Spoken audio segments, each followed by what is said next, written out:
Hola, buenos días. El día de hoy vamos a ver el tema de diabetes tipo 2. Mi nombre es Ana Isabel Flores Piñera, R1 de Geriatría, perteneciente al HGR2 El Marqués.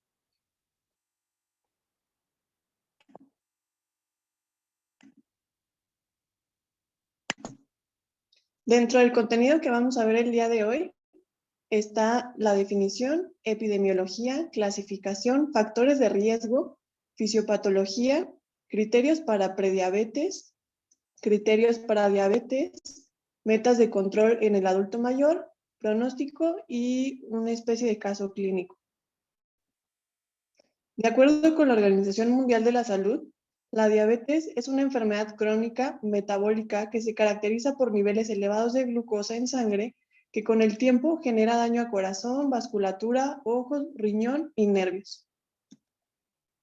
Dentro de la epidemiología, según la IDF, en 2019 causaron 4.2 millones de muertes y alrededor de 463 millones de personas entre los 20 y 79 años viven con diabetes, que se espera que para el 2045 alcance 700 millones. En Estados Unidos, el costo del 2019 para esta enfermedad fue de 720 millones. Casi 90% de los pacientes que tienen diabetes es diabetes mellitus tipo 2, adicionando que 1/3 de diabéticos están subdiagnosticados, alrededor de 232 millones de personas. La mayoría de los pacientes se encuentran entre los 40 a 59 años de edad. El 88% de estos pacientes vive en países de primer y segundo nivel. Dentro de la clasificación, pues podemos encontrar que está la diabetes tipo 1, la tipo 2, la diabetes gestacional y la que está asociada a otras causas. La diabetes tipo 2 pues está regulada por una secreción inadecuada de insulina, donde existe también una resistencia a la insulina por parte de los tejidos. La diabetes tipo 1, una destrucción de células autoinmunes, incluida la diabetes autoinmune latente de la edad adulta. Otras causas podríamos incluir a síndromes de diabetes, enfermedades del páncreas, medicamentos o inducido por sustancias químicas, y la diabetes gestacional, pues propia del embarazo. Dentro de los factores de riesgo, pues tenemos a los factores no modificables, en los que se encuentra la etnia. La etnia, pues se ha visto que los japoneses, los hispanos y nativos americanos son quienes más representan a este grupo poblacional, así como asiáticos sobre los blancos americanos y sobre también la población negra. Con respecto a la historia familiar, pues básicamente tenemos interacciones entre locus de susceptibilidad y también intervención del medio ambiente o factores del medio ambiente que podrían ser la base de la heredabilidad que existe. Se han encontrado varios locus que tienen interacción, aquellos que reducen la secreción de insulina con hiperglucemia en ayunas. También están los que secretan insulina con glucemia en ayunas normal y algunos que alteran el proceso adecuado de la insulina. Dentro de los factores modificables, pues está la obesidad, tomando en cuenta pues un índice de masa corporal arriba de 30, que exista una baja actividad física, que exista el sedentarismo. Se dice que la contracción del músculo induce un incremento de flujo sanguíneo en el músculo, retirando la glucosa del plasma. También el ejercicio reduce la grasa intraabdominal, que pues es promotora de la resistencia a la insulina. Así como también el ejercicio de intensidad moderada mejora la captación de la glucosa de hasta un 40%, mejorando e incluso puede revertir la inflamación y la oxidación y el estrés que existe. Y pues también la cuestión de la dieta, que sea una dieta no saludable. Hay factores específicos o población específica donde el índice de masa corporal es todavía un poco más estricto, como se ve en los asiáticos americanos, que es alrededor de 25. La presencia de la edad, también arriba de 45 años, medicamentos, como ya mencionamos, y lo hemos estado viendo un poco más ahora en cuestión de COVID, la presencia de glucocorticoides que pues generan hiperglucemias, algunos diuréticos, aquellos fármacos que son utilizados para VIH, antipsicóticos atípicos como la olanzapina. El intervalo de prueba en un paciente que se sospecha pero que no tiene factores de riesgos tan altos, pues van a ir variando. Ahorita lo vamos a ver más adelante. También, con respecto a la fibrosis quística, se dice que puede hacerse un diagnóstico previo o la fibrosis quística relacionada a la diabetes y en pacientes que tienen post-trasplante como un mecanismo de defensa. En cuanto a la fisiopatología de la enfermedad, un mal funcionamiento de los bucles de retroalimentación entre la acción de la insulina y la secreción de insulina dan como resultado niveles de glucosa en sangre anormalmente altos. Entonces, tenemos que la insulina, pues básicamente es está dentro de las células B, son las responsables de la producción de la insulina, beta del páncreas, que sintetiza como proinsulina, y esta, pues en un proceso de maduración, es llevada después al retículo endoplasmático que nos va a generar o nos va a producir una proinsulina que va a estar compuesta por una cadena A, una cadena B y una cadena C. Posteriormente se va a translocar esto al aparato de Golgi y pues aquí no solamente pues se va a introducir y se va a generar la insulina, sino que también este va a estar encargado de empaquetar la insulina en vesículas. Es importante también mencionar que junto con la insulina está o se enciende lo que es el péptido C, que también puede ser pronóstico, ya que la insulina pues dura alrededor de 6 minutos, es degradada por lo que es la insulinasa. Y ya metiéndonos un poquito más acerca de lo que es la propia o el mecanismo adecuado de la fisiopatología de la célula B, encontramos que cada vez que existe glucosa, las células absorben glucosa principalmente a través del transportador GLUT2, una proteína transportadora de solutos que también funciona como sensor de glucosa para las células. Una vez que esta glucosa entra a la célula, se activa un catabolismo de la glucosa, aumentando la relación ATP-ADP intracelular, lo que va a inducir que los canales de potasio pues se cierren.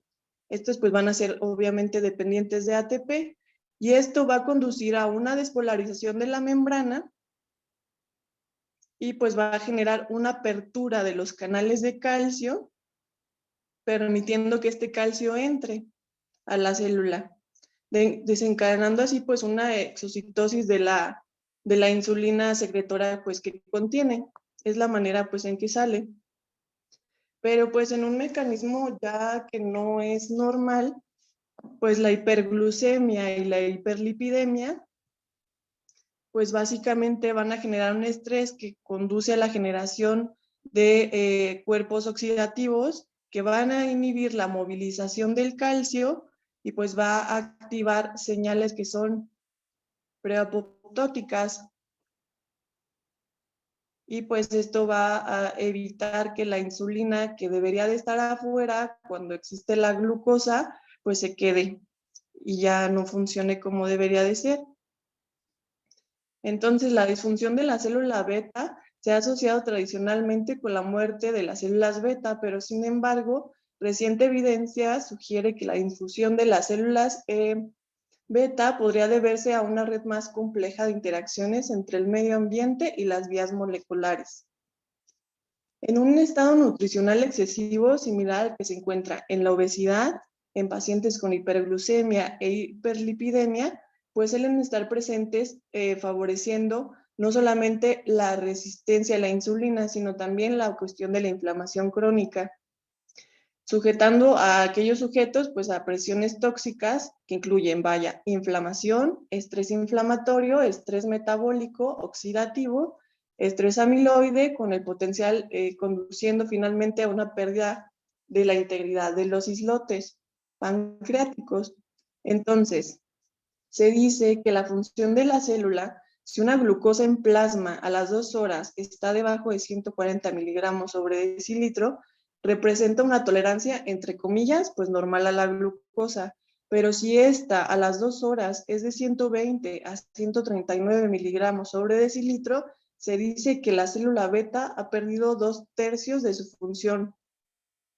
En cambio, ya cuando existe cifras alrededor de 180 a 199 miligramos sobre decilitro en una curva a las 2 horas, pues se dice que se ha perdido del 80 al 85% de su función de células beta. Dentro de la historia natural de la diabetes tipo 2, pues encontramos que se puede predecir, como lo veremos más adelante, a un paciente con factores de riesgo que llegue o no a desarrollar una diabetes. En esta gráfica podemos ver un punto de corte en donde se hace como tal pues un diagnóstico y previamente se puede ver cómo va disminuyendo y posteriormente cómo va disminuyendo a través de los años la función de la célula beta, como vemos aquí en esta gráfica.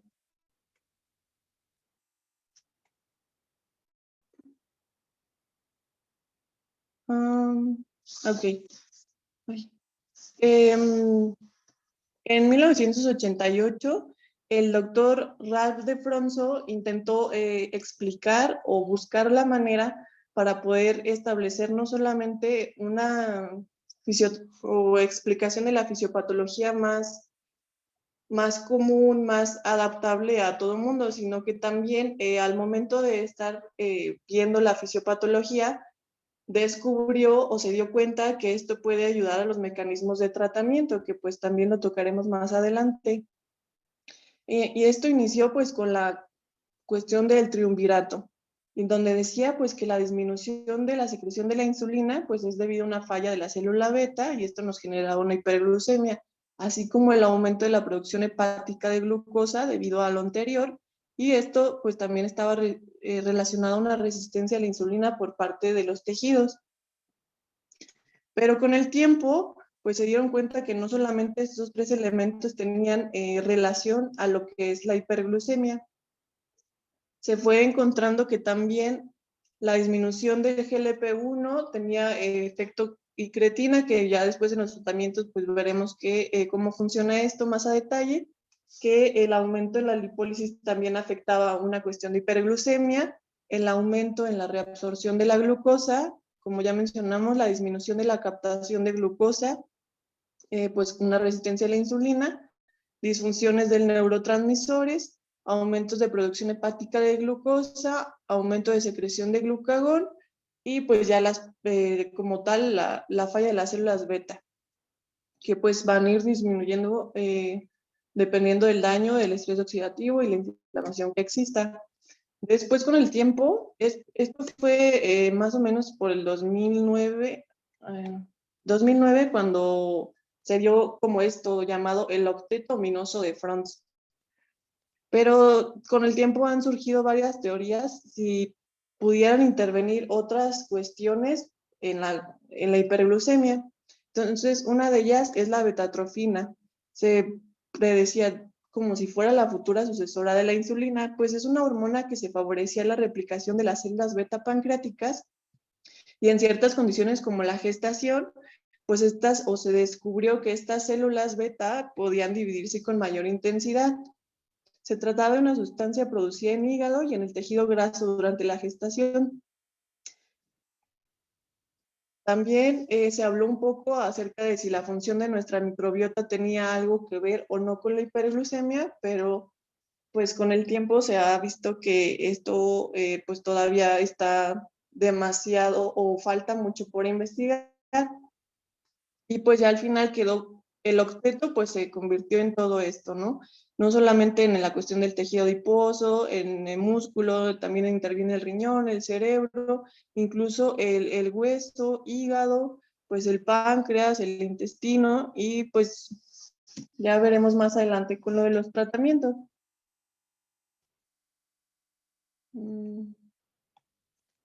Entonces, básicamente para que esto exista o no exista una relación de diabetes, pues hay que recordar los factores de riesgo, los no modificables y los modificables.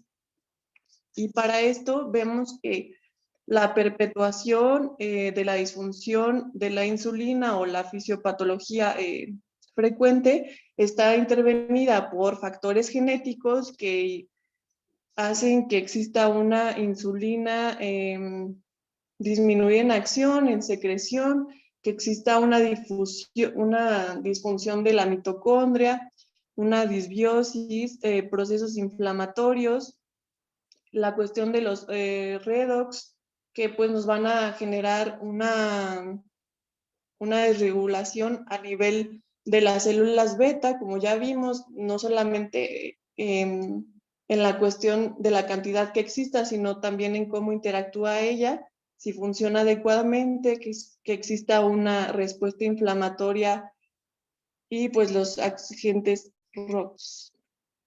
Ya pasando a lo que es la prediabetes, pues es un término utilizado para individualizar a aquellos pacientes que no cumplen con criterios de diabetes, pero que pues no son normales, que son demasiado altos para ser considerados normales.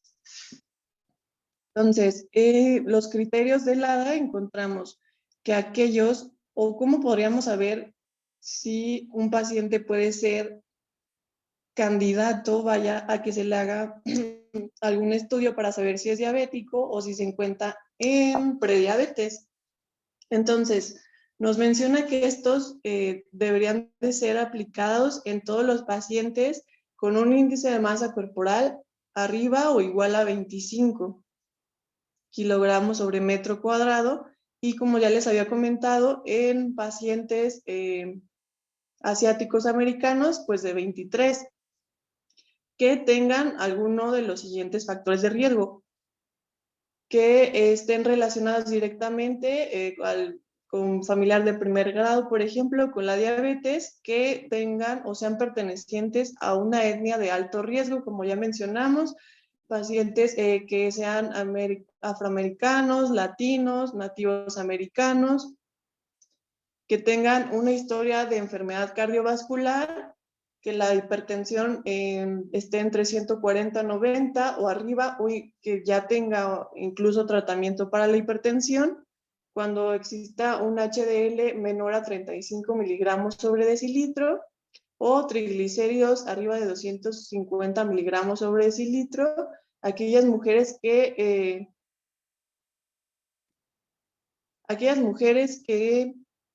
tengan diagnóstico de ovario poliquístico, aquellas personas que tengan inactividad física,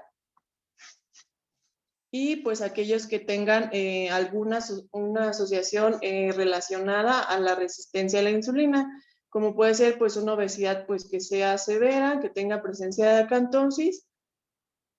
Y el segundo punto sería aquellos pacientes que pues ya tengan un diagnóstico de prediabetes, que veremos más adelante cuáles son los cortes.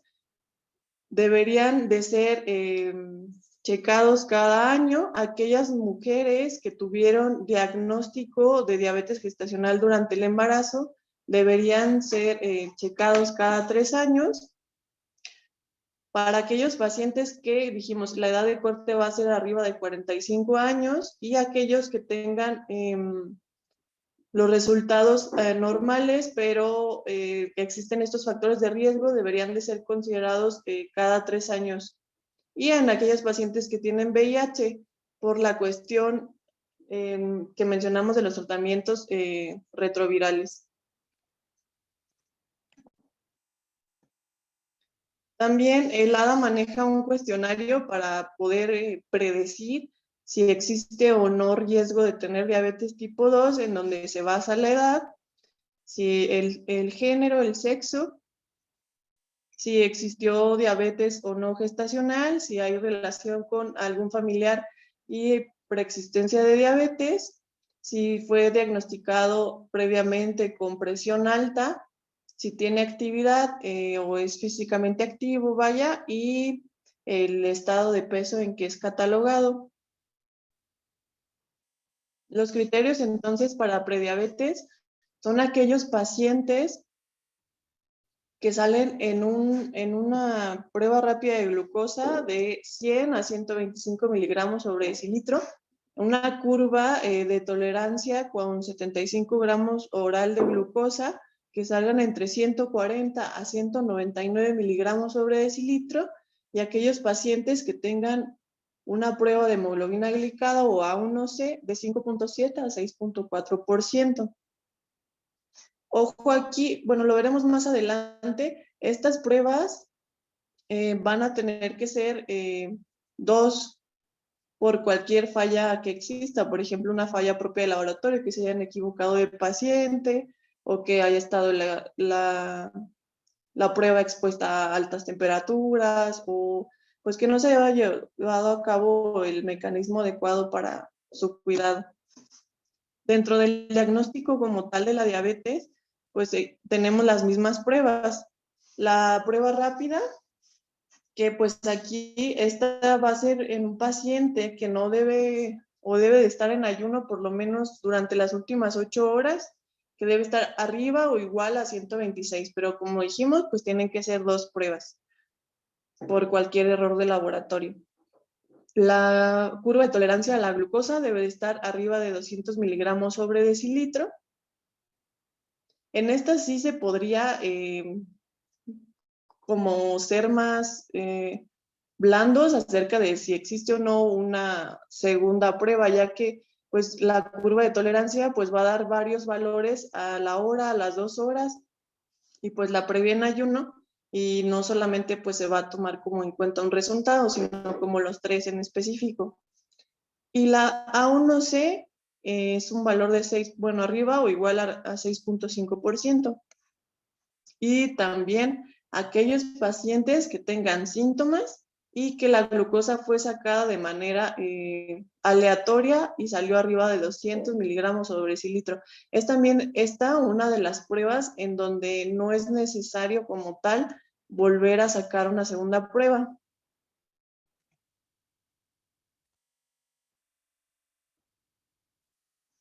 Dentro de las metas de control, para nuestro paciente adulto mayor, pues tenemos 4 estadios. Aquellos pacientes que están sanos, aquellos pacientes que se encuentran como de manera intermedia, los que llevan una mala salud, vaya, y aquellos que se encuentran al final de la vida. Aquellos pacientes que se encuentran en metas, pues son aquellos pacientes que pues son saludables, que no tienen enfermedades crónicas, que su función cognitiva está intacta, que tienen funcionalidad adecuada. Entonces, con ellos vamos a ser un poco más estrictos. La A1C se va a encontrar o vamos a llegar a las metas de 7.0 a 7.5%. En aquellos de la prueba rápida, pues se va a encontrar de 80 a 130 miligramos sobre decilitro. En la hora de dormir, como ya sabemos, pues hay mecanismos que incrementan o a lo largo del día hormonas contrarreguladoras que permiten o generan una hiperglucemia. Y esta se va a encontrar de 80 a 180 miligramos sobre decilitro. Pues vamos a ser permisivas por la cuestión de las hormonas contrarreguladoras. Vamos a manejar una presión arterial debajo de 140/90, y pues si está en factores de riesgo, pues se puede dar las estatinas, si no, o está contraindicada, pues no.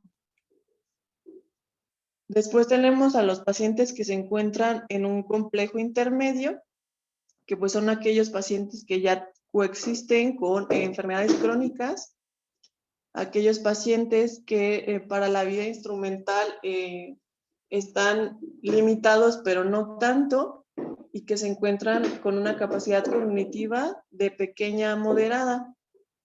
Con ellos, los pacientes vamos a manejar una 1C de menor a 8, de prueba rápida de 90 a 150 miligramos sobre decilitro, de nocturna de 100 a 180 miligramos sobre decilitro. La TEA se va a manejar igual que la anterior, menor a 140 a 90, y pues la cuestión de las estatinas. En aquellos pacientes que parece o que tienen un estadio de enfermedad crónica pues ya más severa, que tienen una definición de una cognición disminuida de moderada a severa o limitación para las actividades de la vida diaria, pues con ellos vamos a volvernos más permisivos. Vamos a enfocarnos no solamente en bajar la glucosa o mantener la glucosa, sino también en evitar periodos de hipoglucemia y periodos de una glucosa o síntomas de glucosa. Vamos a manejar de 100 a 180 miligramos sobre decilitro en una prueba rápida de 110 hasta 200. Como vemos, aumentó 20 miligramos sobre decilitro.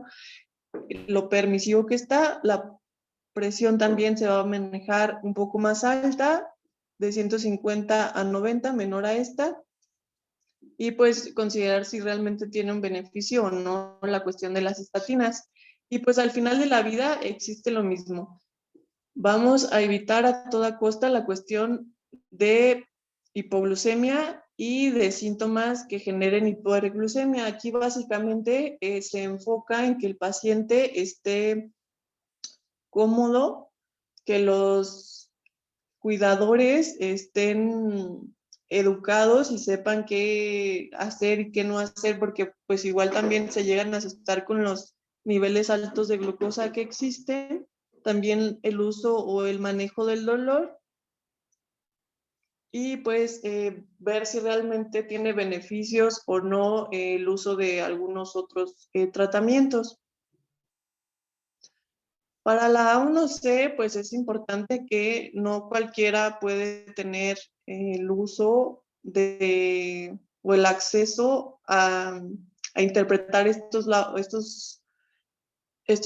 sea, por laboratorios. Existe una página en donde se tiene que estandarizar los valores y cómo se realizan las pruebas para que así pues sea más equitativo para todos y no existan falsos resultados.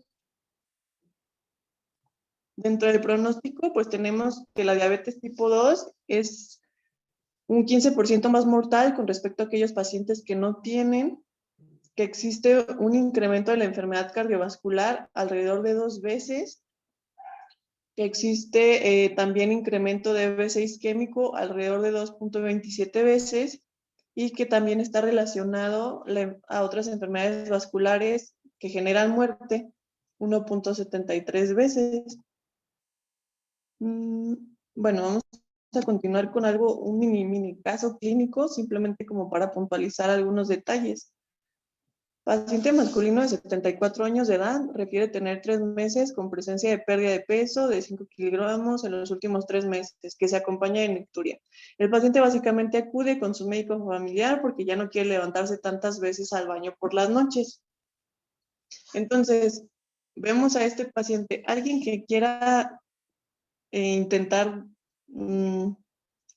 decir qué es lo que ven en este paciente. Lena. Tiene Es obesidad. obeso. Ajá, eso. ¿Qué más? ¿Qué me pueden decir aparte más específico de... Su perímetro de cintura también. Ajá, ¿qué factor de Es riesgo un adulto podríamos mayor. encontrar?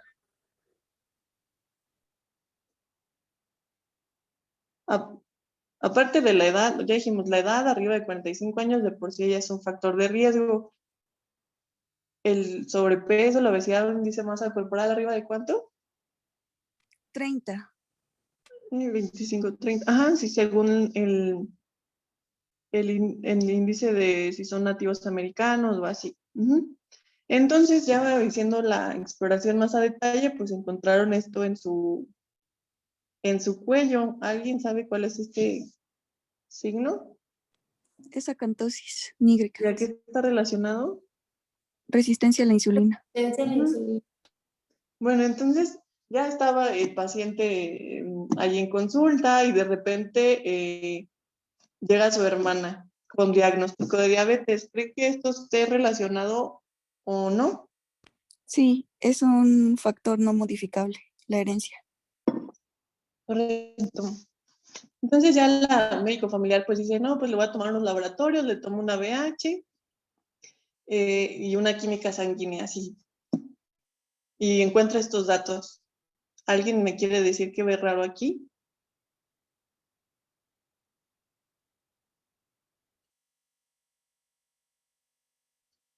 ¿La glucosa está normal? No, ¿Cómo está podríamos elevada. clasificar? ¿Podríamos clasificar a nuestro paciente en diabético, prediabético? Mm, Necesitamos una prueba, otro tamizaje para Ujú. diferenciarlo, porque ahorita está como en el límite. Entonces, para mí en este momento sería prediabetes. Pero ya con la prueba, pues ya distinguimos si sí es o no es. Ok, entonces la médico familiar también dice, bueno, sí, necesito otra prueba y decide sacarle A1C y salió este resultado. ¿Qué piensan?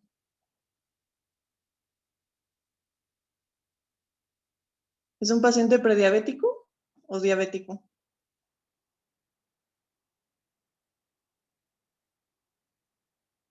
Si se les presenta con una glucosa de 125, una A1C de 6.4, dijimos que el corte para glucosa arriba de 126 igual, o arriba de 126 es diabetes, y A1C arriba de 6.5 igual es diabetes. ¿Este paciente en dónde se encuentra? Sería prediabético. Ok, algún detalle se Que les está tenemos que escapando. pedirle otra, por ejemplo, una curva, porque tiene hemoglobina de 12 y entonces esa hemoglobina glucosilada de 6.4 no sería tan viable. Es correcto.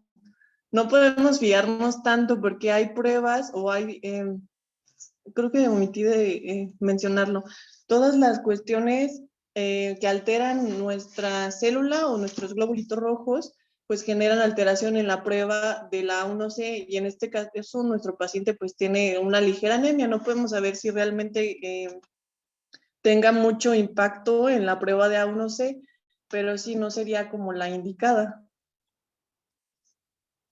Entonces, se comparó la prueba rápida con respecto a la 1C y con respecto al valor de la curva de tolerancia a la glucosa y pues se encontró que se diagnostican más personas con prediabetes y diabetes.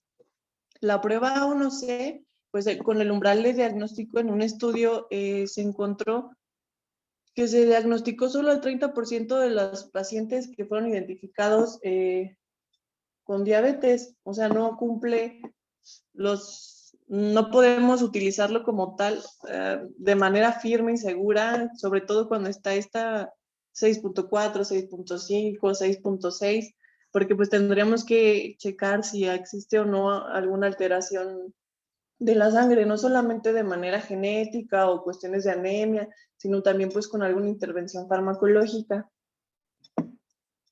Entonces, ¿alguien sabe cuántas pruebas se recomienda hacer por paciente? Por ejemplo, en este paciente que se quedó a medias, supongamos que se quedó ahí. ¿A las cuántas pruebas, a cuánto tiempo le harían la prueba? Lo mencioné al principio. Si es un paciente con factores de riesgo, ¿a cuánto tiempo? 3 meses. De 3 a 6 meses podríamos indicar hacer la prueba, ¿verdad? Pero pues este paciente parece ser que tiene demasiado factor de alto riesgo, pero podríamos dejarle algún tipo de tratamiento, ya iniciarle un tratamiento pues para evitar que siga avanzando. Entonces, cuando existe una sospecha, están las dos cuestiones que les dije. se puede dar por síntomas típicos o cuando existe una crisis hiperglucémica y la prueba aleatoria arriba de 200 miligramos sobre decilitro nos genera un diagnóstico. Pero en aquellos pacientes que no tienen síntomas tan específicos o que no existe una crisis hiperglucémica, que pues, lo veremos más adelante como la CAD o el estado hiperosmolar, pues es necesario realizar las pues, dos pruebas. Puede ser dentro de la misma muestra o pruebas separadas. Aquí cuando nos referimos a pruebas separadas, menciona que se debería de ser en un tiempo corto para evitar esta cuestión de alteraciones de laboratorio y pues propias del paciente. Cuando existen estas dos pruebas fuera de rangos normales, pues se nos da un diagnóstico. Pero en aquellos pacientes donde estas dos pruebas sean diferentes, se debe repetir la prueba que salió fuera de rangos normales para poder establecer un panorama clínico y pues ya sería repetir de 3 a 6 meses de nuevo la prueba. Y como conclusión, pues tenemos que la diabetes es una enfermedad crónica que muchas veces se subdiagnostica debido al mal uso de los métodos diagnósticos y a la falta de seguimiento a los pacientes que cursan con factores de riesgo. Como ya dijimos, la curva de tolerancia a la glucosa es quien más diagnostica. En el paciente adulto mayor, las metas serán llevadas a cabo no solo con respecto a la glucemia, sino también al estado mental, a las comorbilidades que lo acompañan, buscando evitar periodos de hipoglucemia y presencia de sintomatología. Así encontrarlo lo más cómodo posible para el paciente. Y sería todo. ¿Dudas? ¿Preguntas? ¿Aclaraciones?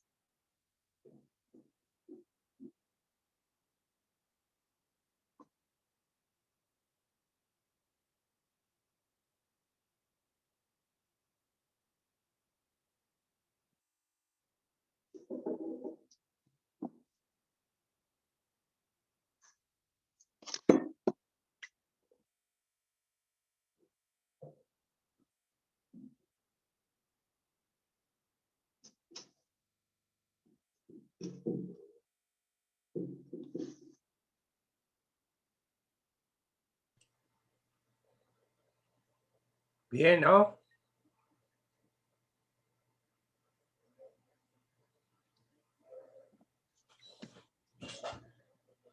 Ajá. ¿Ustedes utilizarían entonces la hemoglobina glicada para el diagnóstico más que para el seguimiento o viceversa?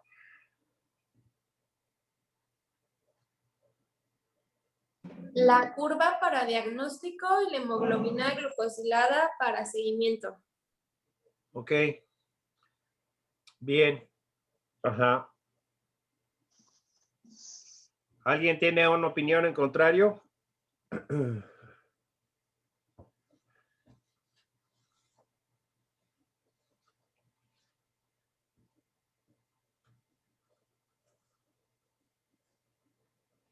Bueno, ¿cuál es el principal factor de riesgo en los pacientes con enfermedades crónicas?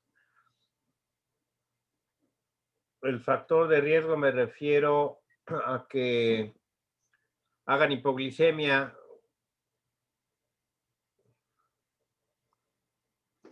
Pues la cuestión de la insulina, que Ajá, el bueno, uso es de uno de los...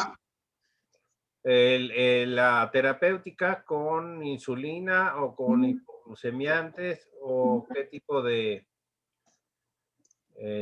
tratamiento implica mayor factor de riesgo para los pacientes que están en la, como dijiste tú, en etapa 3, o sea, que tienen grave abatimiento funcional. La Eso es de lo insulina. que vemos en la consulta, ¿no? Sí, pues las insulinas, las sulfonilureas, y pues también son pacientes que, lo vimos la clase pasada acá, que generalmente están abatidos, cuando tienen periodos de hipoglucemia, muchas veces está relacionado, o la mayoría de las veces está relacionado a pacientes que tienen demencia.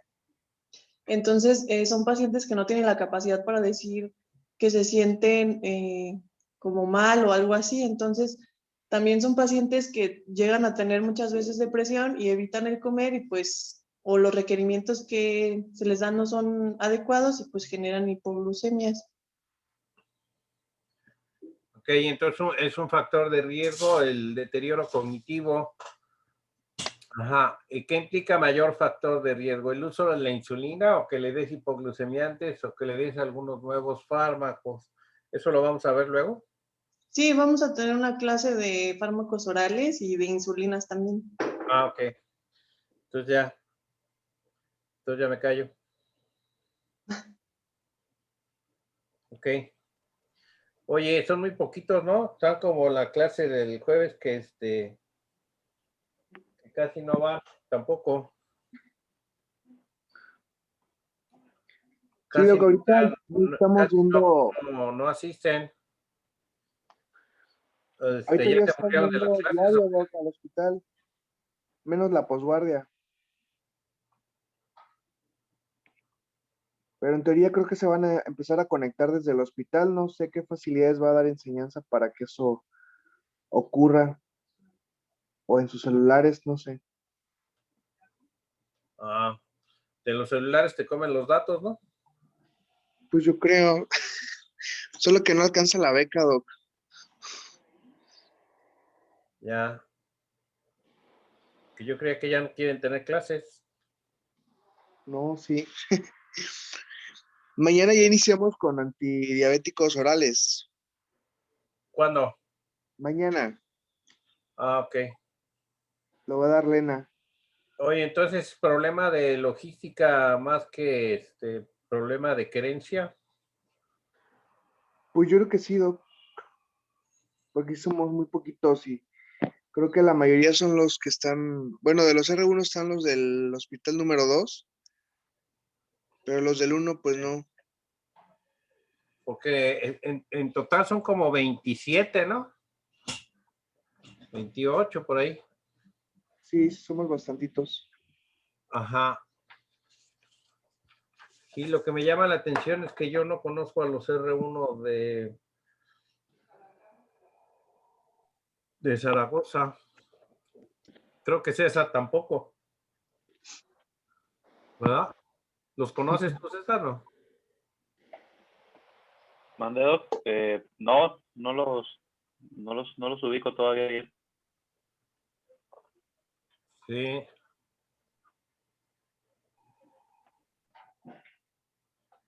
Muy bien. Bueno, pues entonces nos vemos mañana si no hay otro comentario, ¿cómo ven? Sí, Doc, hasta mañana. Ok, muy bien. Ándale pues. Hasta mañana. Bye.